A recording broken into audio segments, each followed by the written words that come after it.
Albert Dichy, je suis directeur littéraire de l'Institut Mémoire de l'édition contemporaine qui est installé à Paris et en Normandie et où se trouve le fonds d'archives Jean Genet, parmi d'autres fonds d'écrivains, d'artistes, de réalisateurs de films, de chorégraphes, d'éditeurs. D'abord, c'est une grande émotion pour moi de me retrouver dans cette librairie-là, la librairie des Colonnes, qui est un lieu mythique, euh, dont tout le monde a entendu parler, et qui a été aussi un lieu que Genet a beaucoup fréquenté.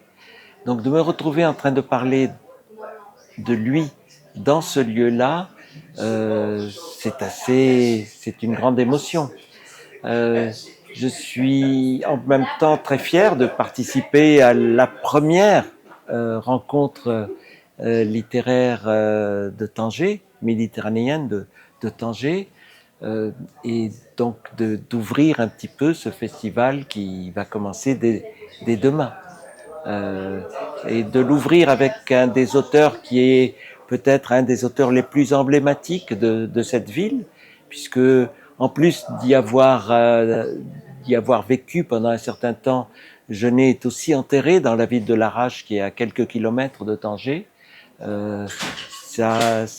Ça a vraiment un sens. On croit souvent que les archives, ce sont de vieux papiers, que c'est quelque chose qui n'intéresse que des gens qui sont vraiment très pointus, mais il ne faut pas oublier que les archives d'un auteur, c'est aussi des braises, parce que il y a énormément de textes qui n'ont jamais été édités. Il y a des œuvres qui peuvent naître de l'ensemble des archives d'un auteur. Il y a si on pense par exemple à un monument comme les Pensées de Pascal, les Pensées de Pascal, c'est de l'archive qui a été publiée. On les a retrouvées après sa mort. On ne sait même pas dans quel ordre étaient les pensées. Donc, dans les archives d'un écrivain, on peut retrouver 1000 choses qui sont parfois plus vivantes que celles qui sont dans les œuvres déjà publiées et qui parfois peuvent être oubliées. Les archives d'un écrivain, il n'y a rien de plus vivant.